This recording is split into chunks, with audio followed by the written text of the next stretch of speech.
ముఖ్య అతిథులుగా ఇచ్చేసిన వేదిక మీద ఉన్న పెద్దలందరికీ కూడా స్టేషన్ గన్పూర్ మన రాజన్న గారికి, సిరిసిల్ల రాజన్న గారికి, సార్కి దేవుని ప్రకాశిస్తున్నాను.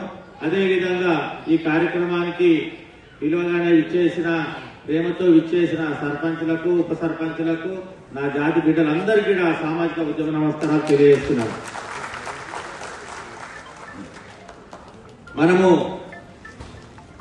గతంలో చూసినాం, అనేక సంఘాలు ఉన్నాయి మన దగ్గర.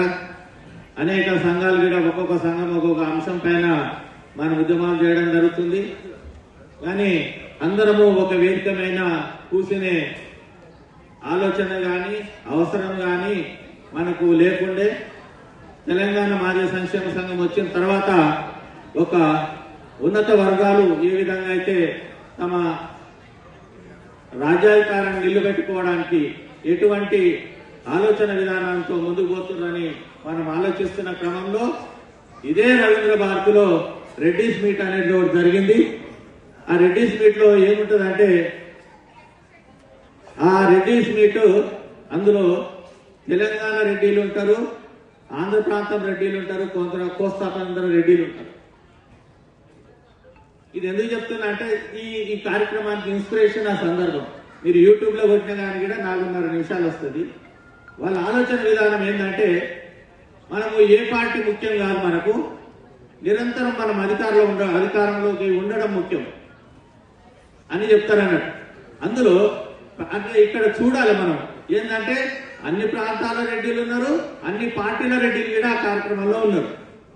అంటే ఇటువంటి ఆలోచన మనకు వచ్చినప్పుడు, మనం కూడా వివిధ సంఘాల పేర్లతో ఉన్నప్పుడు, వివిధ పార్టీలలో ఉన్నప్పుడు మనం అటువంటి సక్సెస్ఫుల్ ఐడియాలజీని ఎందుకు మనం అడాప్ట్ చేసుకోకూడదు అనే ఆలోచనలో భాగంగా మన అందరం కలవడానికి ఒక కామన్ ఎజెండా, డిస్ప్యూట్ లేని ఎజెండాను ఎన్నుకోవాలని చెప్పేసి మాదిగ డైరీ అనేది ఒకటి తీసుకోవడానికి మనం నిర్ణయం తీసుకోవడం జరిగింది.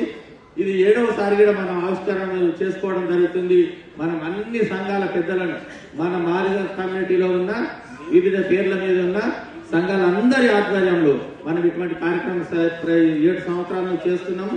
ఈ సంవత్సరం కూడా భిన్నంగా రవీంద్ర భారతిలో చేసుకోవాలనే ఉద్దేశంతో మనం ఈ కార్యక్రమాన్ని ఏర్పాటు చేయడం జరిగింది. దానికి మన పెద్దలు, మన జాతి పెద్దలందరూ కూడా ఇక్కడ రావడం శుభ పరిణామం. నాకు చాలా సంతోషకరమైన విషయం. ఇప్పుడు నేను కూడా ఎక్కువ టైం తీసుకోను. ముఖ్యమైన సూచన ఏంటంటే, ఇక్కడ మనం రకరకాల పార్టీలతో పనిచేస్తున్నాం. మనకు ఒక్కొక్క పార్టీ మీద ప్రేమ ఉండొచ్చు, అభిమానం ఉండొచ్చు, ఒక్కొక్క నాయకుడిని కూడా మనం ప్రేమిస్తుండొచ్చు.